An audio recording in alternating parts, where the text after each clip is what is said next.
verwirklichen, wird sie eine ewige und unverschämte You're looking for trouble? You came to the right place. You're looking for trouble? Just look right in my face. I was born standing up and talking back. My daddy was a green-eyed mountain cat because I'm evil. My middle name is Misery.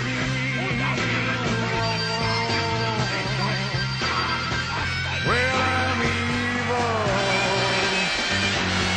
so don't you mess around with me.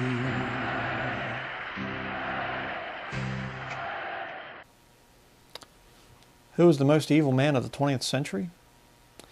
Well, we're going to look at this thing from a King James Bible-believing perspective. Okay, we're not going to look at it from a worldly perspective because, according to the world, there would be really no competition here. But as a Bible-believing Christian, we have to look at all the facets of what makes somebody evil or wicked. We have to look at that. And I just want to say that we're going to make some comparisons today. We're going to look at some scripture. But I'm going to show you some things that are very, very shocking. Things that I did not know. All right. So let's begin here. Adolf Hitler. The two men that are going to be talked about in this study. Adolf Hitler was born on April 20th, 1889, and he died April 30th, 1945 at 56 years old. Elvis Presley was born January 8th of 1935, and August 16th of 1977 is when he died. He was 42 years old. So it's interesting because, you know, if you want to look at which man lived longer, Hitler actually lived longer than Elvis Presley. Hitler was a lot more careful with his health than Elvis Presley was. Okay? But, you know, let me ask the question. What is the Bible standard for somebody being wicked? Okay? Is it how many people they kill or how many people that they damn to hell? See, being a murderer is a bad thing, certainly. Was Adolf Hitler a murderer? Yeah, he was. But I believe that there were probably saved people that Adolf Hitler killed. And they went to heaven when they died. Did Adolf Hitler go to heaven? No. I don't think so. You know, he was a... Well, I don't want to get ahead of myself. But the fact of the matter is, when you look at the evil of these men and their lasting effect that it had on the world, my contention is that Elvis Presley was a whole lot worse than Adolf Hitler. And I know there's going to be people, oh, you're nuts, you're crazy, you're nuts, and everything else. Yeah, answer the matter before you hear it. And when you do, it's folly and shame to you. All right? Watch the whole video. Consider what's being said here. Consider it from a Bible-believing standpoint. All right? I'm going to show you that Elvis Presley, excuse me, he made some things happen that have had a real lasting effect on our culture, not just in America, but across the world. Whereas Adolf Hitler, he did some evil things, but they really didn't have much of a lasting effect. So let's compare the two here. Number one, Elvis professed to be a Christian. Assemblies of God, you know, he would come out with a gospel album occasionally and sing the old hymns, of course, to a worldly beat. Hitler also professed to be a Christian. And interestingly, you know, he, in his book Mein Kampf, actually talked about being led by divine providence and the will of God and all these other things. So both men were professing Christians. Now, were they Christians? No. Neither one of them was saved. I guarantee you neither one of them was saved. But let's look here at Titus chapter 1, verse 16. If you're familiar with this ministry, you probably know where I'm going with this. But if you're new, well, then you've probably not heard these verses before. And if you're not saved, then I'm sure you've never heard these verses before. It says here, Titus chapter 1, verse 16 says, they profess that they know God, but in works they deny him, being abominable and disobedient, and unto every good work reprobate. You see, a lot of people out there have this funny notion that anybody says that they're a Christian, automatically they're a Christian just simply because they say that they're a Christian. And that's why a lot of atheists get turned off, because they see some hypocrite that professes to be a Christian and they don't live like a Christian. And what they don't understand is they think that all Christians are hypocrites, or at least we accept hypocrite Christians into our numbers and say that they're all saved just simply because they say they're saved. No, it doesn't work that way. There are biblical standards to tell if somebody is truly saved. And both of these men, even though they claimed to be Christians, even though they had a profession of Christianity, neither one of them was saved. No way, absolutely not. Number two, another thing that comparison between Elvis and Hitler. Elvis was worshipped by millions of people. So was Adolf Hitler. They both were worshipped by millions of people. What does the Bible have to say about that? Look at Luke chapter 16.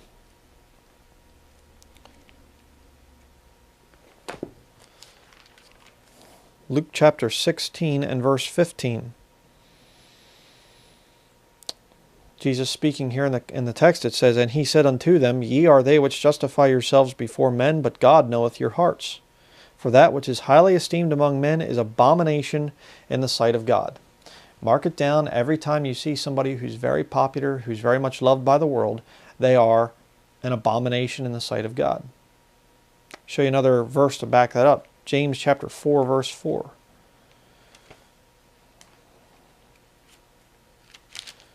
James chapter 4, verse 4. These are definitely key scriptures that you need to know if you're a Christian. James 4:4, "Ye adulterers and adulteresses, know ye not that the friendship of the world is enmity with God?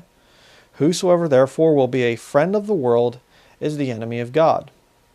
Okay, now let me ask you a question. Was Hitler a friend of the world? No. Early on, he was kind of promoted by the world. I know, like Time magazine, I think they named him the Man of the Year the one time, before he really started to attack other countries. But Hitler was not a friend of the world. He's the great villain of the 20th century. What about Elvis? You say, well, you're against him, so he couldn't have been a friend of the world. I'm not of the world. I'm saved. I'm apart from the world. Right? I live in the world. I deal in the world. I have to witness to the world and things, the lost world. But I'm not of the world. Elvis is loved and revered and respected by the lost world. So according to James chapter 4, verse 4, he is the enemy of God. And Hitler, yes, Hitler was loved by, the people of Germany at the time. Yeah, sure. Not all of them. I'm sure that there were some that knew what he was doing. But, yeah, he was loved by his own people. Only lasted for a few years. And now today, if you go to the average German, person living in Germany, they aren't going to love Hitler. But what about if you go to the average American? The average American loves Elvis. They might not care for his music, but they have no reason to be against him. See? Who was the worst enemy of God, Elvis or Hitler? Elvis. Definitely. And by the way, before I go on any further, I know some people are probably saying, this is ridiculous, why are you even doing a study like this? I'm just going to give you a little taste of what's coming up towards the end of this study. All right? And I know, probably some of you are just going to skip ahead, so you can get past all the nasty things like, Scripture and things like that. But what's coming up at the end? I'm going to show you proof that Elvis was working with Roman Catholicism to bring in the modern CCM movement. I'm going to show you proof of that. But I don't want to get ahead of myself here. You're going to believe some of the things I've found, showing that Elvis was part of this very wicked system. And the messed up culture that we have right now in America goes back to Elvis. He was Satan's main tool back there in the 1950s and into the 60s and even 70s when he died. He was that tool of Satan that Satan needed to destroy the culture. And Elvis brought about a whole host of evils into the American mainstream culture that many of us don't even realize. But let's get back to the study. Number 3, Elvis was loved and revered after death. What about Hitler? Was Hitler loved and revered after his death? No. Maybe by a few very, very small minority of people. But the fact is, Hitler is hated and reviled after death. I mean, how many statues do you think that there are of Hitler? I don't know of any. Okay? He's hated. Elvis has his whole homestead there, Graceland or whatever. He's got the whole thing. And people come there dressed like Elvis, and they do candlelight vigils and all kinds of stuff. People are sick. How about Elvis? He damned millions to hell. And he's still damning people to hell by the movements that he brought in. Hitler murdered millions. And he definitely did. Hitler was a bad guy. I'm not some kind of a Holocaust denier, you know, that was all faked by the Jewish conspiracy or something. That stuff is nonsense, okay? And you look at who's really putting that thing out, it's Catholics. The Catholics are putting that junk out, that, you know, denying the Holocaust stuff. I mean, give me a break. You know, yes, Hitler did kill Jewish people, over 6 million of them. And I think that I've heard, you know, there's over 7 million other people died in his camps. You know, enemies and stuff of him. You know, and many of them were enemies of the Catholic whore, the Catholic Church, you know. Why? Well, Nazism, they signed a concordant with the Vatican. Pope Pius XII. Again, history. This is history, people. You know, you can look up the statistics and facts on it. There are even Catholics that write about it. It's really something. Matthew chapter 10, verse 28. Let's go there.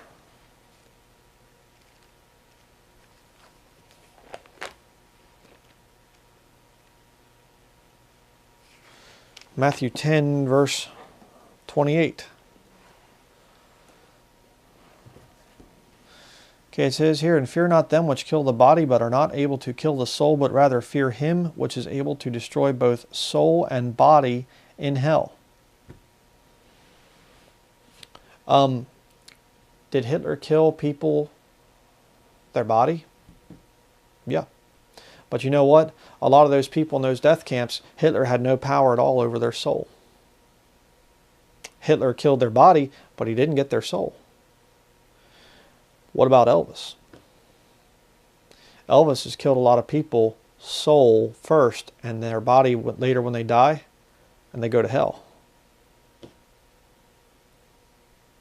I'll tell you right now, after doing this study, after doing this research, you know, I believe that Elvis damned probably billions of people to hell through the movements that he brought in. And I'm going to show you that as we continue in this study. It's just disgusting. Excuse me. Number 5. Elvis, as I've been saying, he destroyed morality. Hitler, on the other hand, if you look into it, he actually uplifted morality and banned jazz music. Yeah. You say, oh, then Hitler was a good guy. No, Hitler was a rotten individual. Hitler was a very, very bad man. He was a villain. He was a bad man. But he uplifted morality. Elvis brings it down. Number 6. Here we go. Elvis worked with Catholics. Hitler also worked with Catholics, as I've been saying. A lot of people say, Elvis worked with Catholics? Huh? Well, you're going to see it later on in the video. I'm going to show you the proof.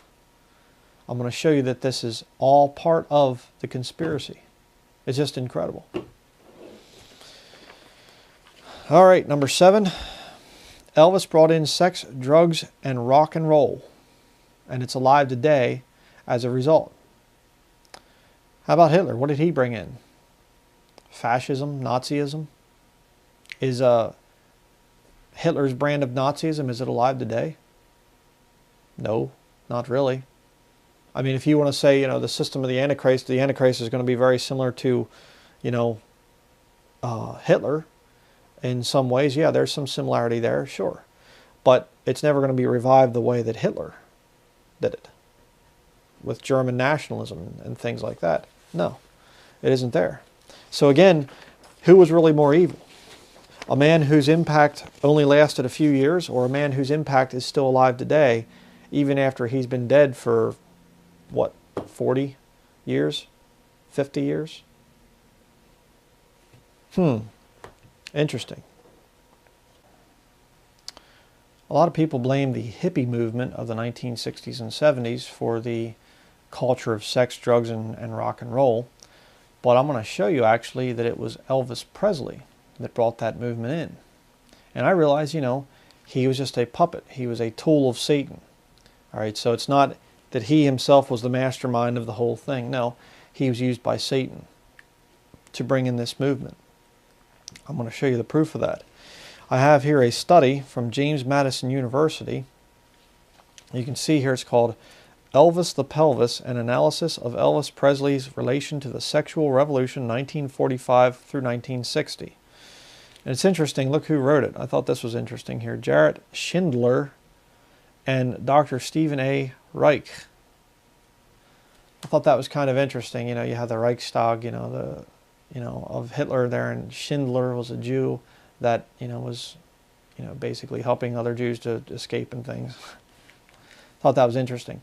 But I just want to make the point here. This is James Madison University. This is not a Christian publication. All right, this isn't some Bible-thumping, King James only kind of a person that put this thing together. These are secular people, lost people. Let me show you some interesting things here. Page 1 says here, when Alfred Kinsey published Sexual Behavior in the Human Male in 1948, Life magazine called it an assault on the family and a celebration of licentiousness. Presley gained mass fame through his sexually innovative performance style, earning the nickname Elvis the Pelvis for the way he danced on stage.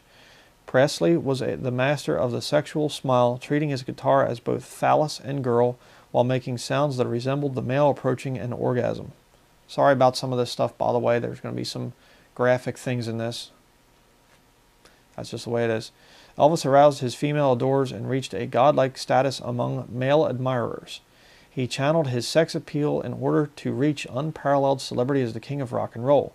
Elvis Presley introduced sex into the mainstream culture of mid-20th century America, sparking a moral panic among critics that helped transcend attitudes on sexual behavior and gender, leading to the sexual revolution. Okay? And this sexual revolution that we have today, I would say it's never been as wicked, and unless you go back to the time right before the flood in the days of Noah. Okay, this time that we're in is more wicked than anything else in history outside of that pre-flood world. All right, very, very bad. Just as Bible prophecy said would happen. All right, let's go to the next page here, page 2. The rise of rock and roll coincided with these movements as the innovative musical blend of Negro rhythm and blues and country gained wide attention. Rock and roll primarily affected the teenage audience as it symbolized something new and exciting. Kenny Puncarelli, a 16-year-old, stated, "It's the rhythm, it's easy to listen to," while others endorsed the sentiment, described it as music we can understand. That's exactly what the modern Christians say today. Professing Christians. That's what they say. And you say, well, how do you know that? I used to be one. I had long hair. I listened to rock music. I defended it. Vehemently defended it. I hated the old hymns. I hated the King James Bible, all before I got saved. I was raised as a modern Christian. I was not King James Bible believing some Bible thumper all my life. So I understand the sentiment. And you say, oh, it's music that I can relate to. It's something that it's my style. I like the style. I like the way it sounds. I like the way it makes me feel. Yeah, because you see it's rebellious. And you receive that satanic spirit of rebellion and it comes upon you, and all of a sudden you're going, hey, I like this. This sounds good. See, you don't have to submit to God. The flesh is elevated through this rock music. That's what makes you feel good. That's what's going on there. Back to the page here. It says, this new style of music captivated youths, there you see the youth again, with its sexual undertones, much to the dismay of older audiences. They described rock and roll as an incentive to teenage unrest and compared it to Dionysian revels in Greece, where the god of sex, Priapus, and the god of drink, Bacchus, were feted in the same two-beat rhythms. This lively music had teenagers hooked from the start, and all rock and roll needed was a star. That's very significant right there. And remember, this is written by lost people. Okay? Remember that. They are actually writing this from the perspective not of condemnation, but actually of promotion. They're saying this is when this great new system came in. Elvis was the man that brought in all these wonderful things. That's what they're saying in this study. All right? But notice it says there, the 2-beat rhythm. That's very important. We know of it today as what you would call the backbeat. You know, and I'm not a master of music or anything else, but you can listen to the study The Devil in Music, and you can hear a lot of that beat. Whenever there's an elevated beat, and you have some of that beat going on in the background and things there, and it's faster than the heart rhythm, or even at the same rhythm there, very, very dangerous. Why? It starts to break down your ability to think independently and things. Your can't think of the word right now, but the point is it breaks down that ability to think logically, and you start to respond emotionally. And that's what Elvis Presley's music was. And see, they brought in the satanic form of music, which is what rock and roll is, and they brought it in, and they needed a star to promote it. That's why they picked Elvis. Go to page 5. It says here, Jacob S. Protofsky, president of Amalgamated Clothing Workers of America, stated Elvis Presley has more influence on young people than our educators. Was that a true statement? Oh yeah, absolutely. Rock music has more of a profound influence on teenagers than education of any kind, including the Bible. This Bible is not nearly as powerful as music. You say, prove it. Okay. Put on some very soothing, soft, classical music or Christian hymns, the old Christian hymns, instrumental music, and read your King James Bible. It will help the mind to flow. You'll be able to understand. It'll be a neat experience. Now put on music with a very heavy beat. Rock, rap, heavy metal, whatever. Put it on and try to read the Bible. See how it goes. Is music powerful? Music is far more powerful than most people realize. We are so surrounded by it now. You get on YouTube, you get on any kind of a media type of a thing, there's music playing all the time. I mean, why do you need music to sell a car? And yet you watch a commercial, which I'm not recommending television. Stay as far away from television as you can. That stuff's bad. But you look at a car commercial, there's music. You look at they have commercials, you know, with prescription drugs of every kind. There's music. I mean, another experiment that you can do is just look at a television sometime and shut off, just mute it. It's boring. It's incredibly boring. Put in a movie, no music. Just mute it. Just sit there, you know, put subtitles up so you're just sitting there reading, you know, what they're saying in the movie and have no music. It'll bore you to tears. And the music can invoke all sorts of emotions. It's all part of brain washing, of mind control. And where does this whole modern movement go back to? Elvis.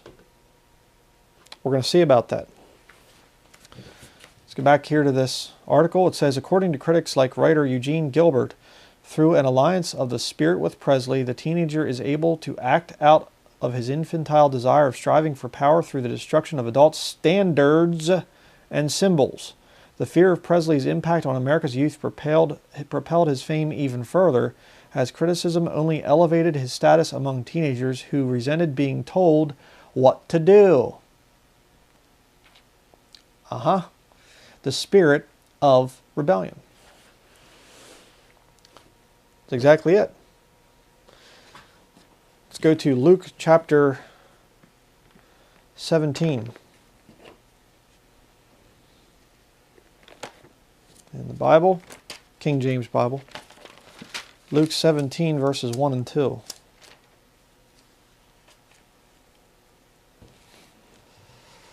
Okay, it says here, then said he unto the disciples, it is impossible but that offenses will come, but woe unto him through whom they come. Kind of like Elvis. It were better for him that a millstone were hanged about his neck and he cast into the sea than that he should offend one of these little ones. You know, I bet you Elvis right now is really regretting what he did.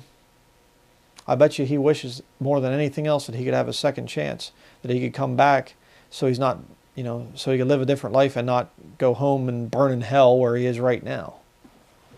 You say, well, how do you know he's in hell? Oh, come on. The guy's in hell. He's burning. Just incredible. And I'm sure I'm going to offend people with this study. I'm sure that there are people out there that think that Elvis was a wonderful Christian man. It's ridiculous. Back to the article. It says here, adults such as New York Times writer Jack Gould deplored Elvis and remarked on how he disturbed adult viewers due to his striptease behavior, yet they feared the way in which he instantly became a martyr in the eyes of his teenage following. You see, he had a spirit of rebellion, and he infected those out there that also had that spirit of rebellion. Let me show you another verse of Scripture here. 1 Samuel, chapter 15.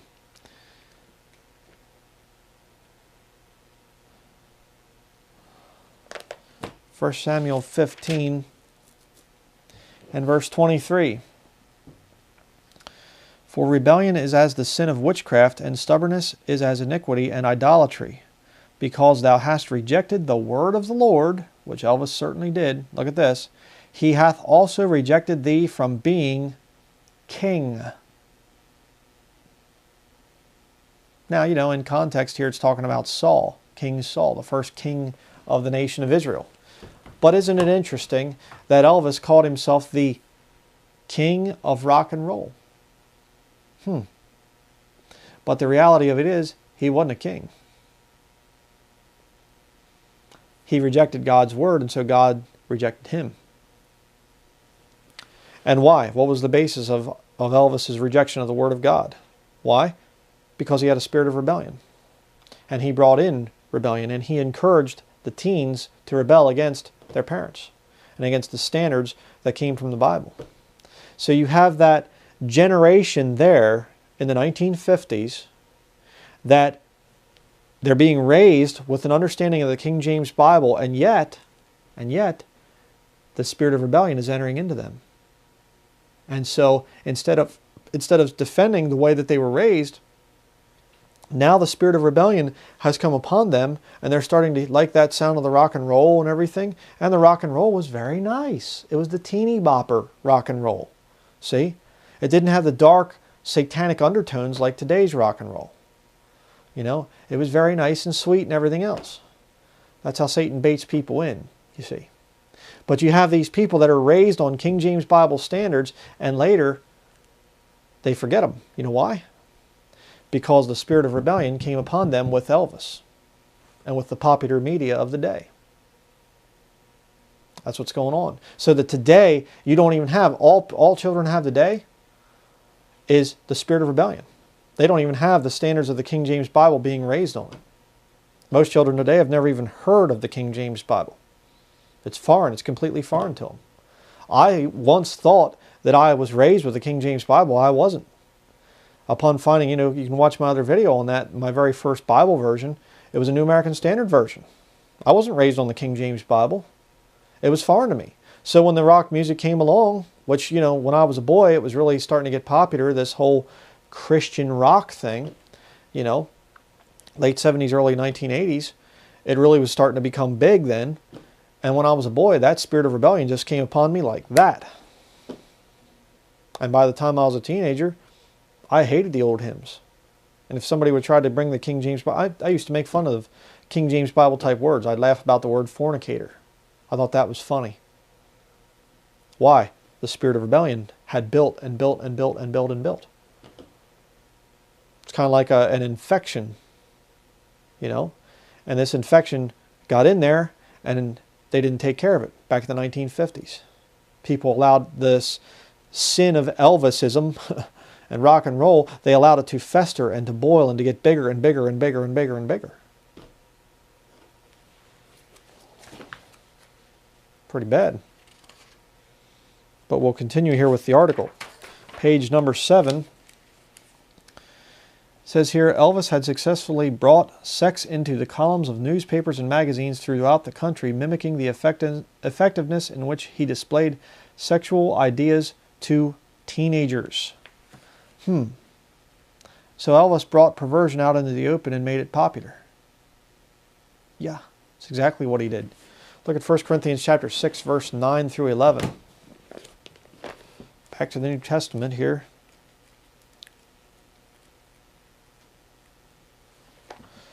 First Corinthians chapter 6, verse 9. Know ye not that the unrighteous shall not inherit the kingdom of God? Be not deceived, neither fornicators, nor idolaters, nor adulterers, nor effeminate, nor abusers of themselves with mankind, nor thieves, nor covetous, nor drunkards, nor revilers, nor extortioners shall inherit the kingdom of God. And such were some of you, but ye are washed, but ye are sanctified, but ye are justified in the name of the Lord Jesus and by the Spirit of our God. So you see there, these people that are into this wickedness, the sins of the flesh, they're not going to inherit the kingdom of God. But interestingly, it does not say that they can't get saved. You can get saved, but you have to quit that lifestyle. See, salvation produces a changed life. Don't let anybody deceive you into thinking that it doesn't. Pages 9 through 10. Let's go back to the report here. It says here, Washington Post and Times Herald writer Lawrence remarked on it how Elvis and his associates convert outrage into cash. Gotta love that. When the freak followers line up at the box office in reference to Presley profiting off a teenage following inspired by the criticism he received from angered critics. So what Elvis Presley was doing actually is he was using his rebellious sin to make money, is what he was doing. And that's what it was all about. You see, all sin is based on the love of money. Let me show you what the Bible has to say about that. 1 Timothy chapter 6, verse 10. 1 Timothy 6:10, For the love of money is the root of all evil, which while some coveted after, they have erred from the faith and pierced themselves through with many sorrows. But that certainly wasn't true of Elvis. I mean, he didn't have many sorrows when he died. I mean, it wasn't like he was living on drugs or anything and died of a drug overdose or anything, because he was a very happy man when he died. Sure he was. If you don't know, if you aren't familiar with why Elvis died, he was on, I don't even remember, I heard the statistic the one time, is like, I forget, they said he was like a walking pharmacy. I mean, the guy was just on so many drugs, it was crazy. I think it was like over 100 drugs or something that he was on. I mean, it was just nuts. I mean, he'd take drugs to go to sleep. He'd take drugs to get up in the morning. He'd take drugs to stay alert. He'd take drugs to get sleepy. I mean, it just drugs all the time. Right? And it wasn't just all prescription stuff either. He was taking illegal drugs. 42 years old. All right? We're not talking an old man that's got all kinds of pain and whatever else, which I'm not justifying. I'm just saying he wasn't an old man. 4 years older than me. And yet he's lauded as some kind of a hero. He was a loser, is what he was. Page 11 of the report here. And again, remember that this report, as we're reading this is written by lost people. This is not written by independent, fundamental, Bible-believing Christians. Lost people. Page 11. Sexual advertising had grown into a means of reaching out to the masses, a must in commercial advertising. Elvis profited from magnifying his sexual image as he employed the sexual cell directly, whereas popular music as a whole was still discreet. By incorporating his sexual appeal into advertising, Elvis elucidated a new way to reach out to the American consumer. Of course, we don't see any sex at all in advertising today, do we? No pretty women advertising, trailers to pull, loads of dirt or anything like that. I mean, or pretty women selling whatever. It's all over the media. It's all over the place. Good-looking men, good-looking women, with barely any clothes on, selling things that have no relation to people being immodestly dressed. Who started it? Elvis. Satan needed somebody, a star, he needed somebody that he could put out there and use to promote this new system, this new wickedness. Just incredible. Back to the article. Elvis flaunted himself with mascara and glitzy outfits, which prompted record producer Chet Atkins to state, "I couldn't get over that eyeshadow," and proclaimed watching Elvis was like seeing a couple of guys kissing in Key West. Both the male and female viewpoints of Elvis are easily visible in his image, and both are factors in Elvis's role in the sexual revolution. So he started actually causing a lot of the gender confusion too. Back when Elvis was first getting started, back then, women wore dresses or skirts. With Elvis, they wanted to start looking like Elvis. They started putting pants on. Instead of having long hair that was very feminine, they started to make it look more masculine. And the men started to wanted to look more feminine. We're going to continue talking about that as we continue here. But this Chet Atkins guy, here's a picture of him. He was an old singer and things like that. He made a good observation that Elvis was putting on mascara. He was putting on makeup when he would go out to sing. And he would oftentimes act very effeminate. We just read there in 1 Corinthians chapter 6, verses 9 through 11, about effeminate, that God condemns effeminate. Now, what is that? Well, can a woman be condemned for being effeminate? No. A woman is supposed to be effeminate. A woman is supposed to be feminine. So who's it pointed at?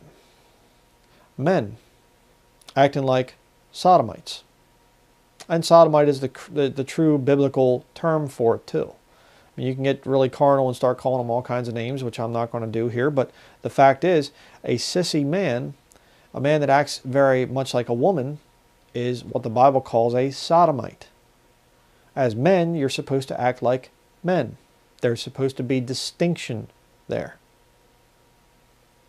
And what you're doing when you say, I'm not going to look like a man if I'm a man, or I'm not going to look like a woman if I'm a woman, you're rebelling against how God created you. You are rebelling against your Creator. You say, well, society, I don't care. Society's not the standard. The Bible is the standard. And if you're a woman, you should do everything in your power to look like a woman.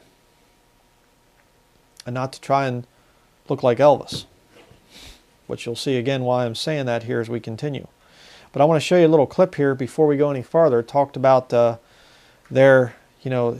starting to look like a woman and whatever else. Here's a very interesting video clip of this guy who's a just ridiculous sodomite. Liberace, okay, is his name. And I mean, you're going to see in this clip, this guy is the epitome of sissiness and of being effeminate. He's an abomination in the sight of God, I'll guarantee it. And he, for years and years, denied that he was ever a sodomite. He tried to have girlfriends and things like this. Tried to deny he was a sodomite. Because see, back then you'd get beat up for it, back when things were still good. And back in those years, he wanted just vehemently deny that he was a sodomite, when in fact he was. And later on, after he died, he actually had lawsuits and things where he was suing people because they claimed that he was a sodomite. But after he died, one of his girlfriends, quote unquote girlfriends, said, "Oh yeah, he was gay." Is the modern news media word there. It's sodomite. That's the correct word. But I'm going to show you this clip here, and notice who shows up in the clip. Watch this.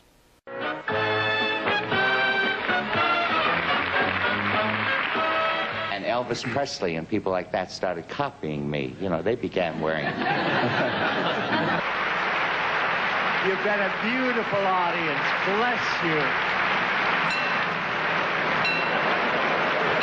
But now I must fly. Mary Poppins, eat your heart out. But it was hard to say who was enjoying himself the most.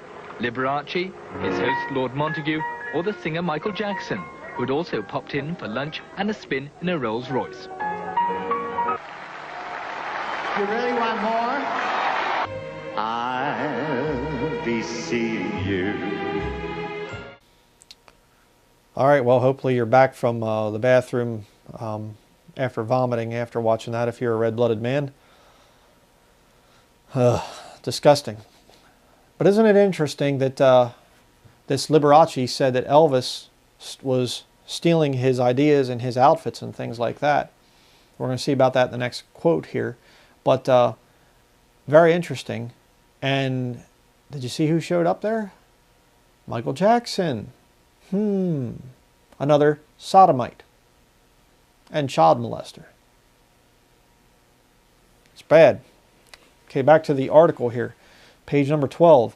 The image of Elvis as a cross-dressing feministic performer revolutionized gender as his near-androgynous style transcended gender lines. In the 1950s, Elvis helped destabilize conventional understandings of masculinity with the way he dressed and constructed his appearance. Elvis often wore outfits with pink, the female color of the 1950s, in them, and put on black mascara and eyeshadow. Elvis's appearance separated him from the typical male norms of the time, as his face was almost pretty, and his hairstyle resembled the female pompadour when most males wore their hair short. Okay, now this is very interesting. I have here a picture. I want to put up a picture of this disgusting sodomite Liberace, and see his little outfit there, and he's got, it's all frilly and exciting, and the collar goes way up and everything. And look at this. Look at this picture of Elvis here. I'll put this up.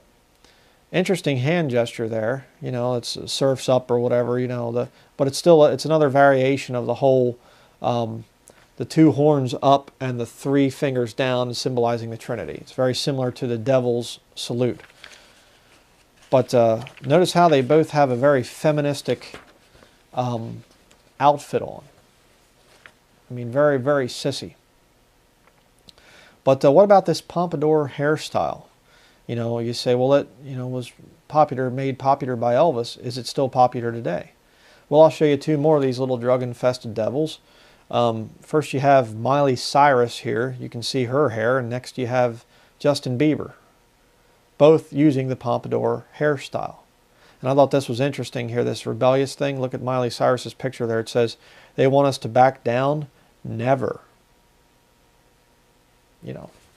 And she's just a disgusting little harlot. Years ago that she came out and she was the cute little innocent role model for girls, and I thought, you give her a couple of years, she's going to be the dirtiest tramp out there and just doing whatever she has to do to stay on top of the game, to be out there in the limelight and everything else. Here we are. A lot of professing Christians were, allowing their daughters to listen to that little tramp there, and, oh, she's wonderful, she's such a role model. Yeah, you're regretting it now, aren't you? At least if you have any sense. But continuing here. Elvis appealed to both sexes through his gender-destabilizing image, which helped bring about less defined gender roles in America. Again, folks, let me just pause here for a minute. These are lost people that are writing this. It's not a Bible-believing Christian. It's not some Bible-thumping fundamentalist. Lost people saying Elvis brought about confusion in gender roles. His rabid teenage following took after his lead, emulating Elvis's androgynous style. In Grand Rapids, Michigan, over 1,000 girls cut their hair to look like Elvis's in less than 6 weeks, as teenage girls sought to resemble Elvis's masculinity. On the other side of the gender spectrum, males grew their hair long, and parents feared their sons would take after Elvis's perceived feministic and homosexual qualities. Lost people writing this. I didn't write this. Isn't that something? Did it come to pass? Yep.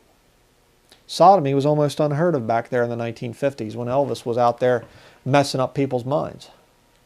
Today, it's a crime to speak against the sodomites. They're called hate crime. Oh, brother. Just disgusting. Now look at this other quote here.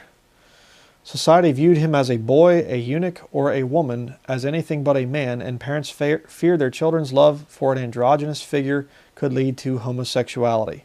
And of course it did. That's exactly where it is today. And, you know, the nature of sin is, like I said earlier, it's like a festering wound. It starts out bad, but you can take care of it. But you don't take care of it, the wound festers and it gets more and more and more and more infected. And so what starts out as a little cut on the hand, all of a sudden that whole finger is corrupted. Now it starts to spread. It goes down into the thumb and it gets over here into here and here and here. And pretty soon you got to have that whole hand amputated. If you don't do that, it goes up the arm. And before long, it's got the whole body. Destroys everything. Starts out small and gets worse and worse and worse with time. The movement that Elvis brought in started out small, very innocent. Teeny boppers. And it got worse and worse and worse and worse. And it's what led to the society that we have today. Everything that's going on today that's wicked and evil would not have been possible if it hadn't been for Elvis. But going back to what the original premise of this study is, what did Adolf Hitler bring in as a lasting evil? You say, well, there are still people that hate the Jews. Oh yeah, absolutely. Replacement theology, a lot of the Hebrew movements, the Hebrew roots movement, not Hebrew movement. The Hebrew roots movement is Jew hate. That's all it is. You got all these people that are not Jews, they're not of Shem, descendants of Shem, they are not, you know, Shemitic people, and they're coming out and saying, we're the Jews, we're the Jews. You know, it's Jew hate is all it is. Trying to replace the true people of God. That's what's going on. Go to the next page here, page 14. Okay, it says here, he helped revolutionize ideas of gender, foreshadowing the escape from gender roles that occurred in the 1960s and 70s. You know, there's a bluegrass song I heard the one time, Lester Flatt sang it, and it was, I can't tell the boys from the girls. Yeah, why? Because they got long hair. You know? And where did it come from? Elvis. Continuing, Elvis taught males to embrace the feminine side of themselves while at the same time encouraging females to pursue desired male traits. His overall message seemed to preach equality no matter one's sexual orientation or even, more surprisingly, one's race. Racial integration, another major issue.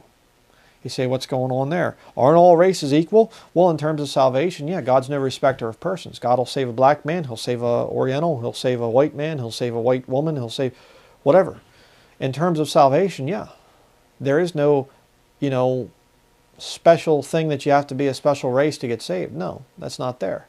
But in terms of segregation, the Bible does teach that. Acts chapter 17, God set the bounds of their habitation. Okay, watch the sermon on the thing of kindreds. And what about kindreds in the Bible? Does the Bible teach racism? I think is what the sermon is called. You know, there is something there. God has a specific plan for a specific kindred of people, the nation of Israel, in the future. And it is a geographic prophecy. So you can't say, I'm a Jew and I live in Texas, or I'm a Jew and I live in New York, or something like this, and Harlem's going to be the restored kingdom. Or that stuff's nonsense. It is a racial prophecy for a geographic place, a geographic location. The nation of Israel over there, actually in Jerusalem. That's what's going on there. But you see, by coming and breaking down those distinctions, by coming and saying, let's all be one, if you study it out, that's actually the movement of the Antichrist. So again, and again, I'm not saying you segregate and you hate one another. No, that isn't it. You just simply say, we're going to preserve our culture, our diversity, if you will. We're going to be over here, you be over there. You don't go and blend all the cultures together and say, let's make no differences, let's all come together as one big happy world. No. Keep the nations separate. And you can, again, watch the study. I'm not some kind of racial supremacist, for crying out loud. I get that thing a lot. You know, people, oh, you're a racial supremacist. No, I teach what the Bible teaches. That God has a specific plan there for the different kindreds. And says, hey, respect the culture. Respect how I made you. Again, male and female, there's a difference. The different kindreds, there's a difference. We're not supposed to all blend together. There should not be gender confusion. There should not be kindred confusion. That's all I'm teaching. I'm not putting anybody down with this study, okay? Unless you're Elvis, you know, then he's already down in the fires of hell. But we'll continue here. Page 15. Elvis adopted the style of African-American musicians like Rufus Thomas and Arthur Crudup as he mixed and blended black and white music and black and white modes of performance into the emergent hybrid of rock and roll. And again, you can hear the study that I did on the devil's music. Rock and roll was a euphemism for fornication in the back of a vehicle. The vehicle is rocking and rolling as the fornication act is happening. That's where it came from. So how can you have Christian rock and roll? It's like saying, I believe in Christian fornication. Huh? Rock and roll is a euphemism for fornication. So how can you have Christian rock and roll? Doesn't make any sense. But continuing here, the next quote. Much to their parents' ire, white teenagers reveled in a sexually explicit rock and roll culture rooted with black musical styles and tradition. Black and white teenagers alike flocked to Elvis's concerts, with girls from both races sharing an obsession for Presley. Lost people wrote that. I didn't write this. A university study about Elvis. And again, people, you know, oh, you're racist. I don't appreciate your racist, you know, undertones and overtones and, you know, whatever tones. You know, like I care. You know, a lot of people got mad at me because I said that rock and roll comes from the Hamitic people. You know, the Africans, the black Africans. But it does. It comes from voodoo. The drum beats, the rhythm and stuff like that. Lost people are saying the same thing here, okay? This is scientifically verifiable proof. Go to the Rock and Roll Music Hall of Fame. Check out this. Where did rock and roll come from? They'll tell you the black Africans.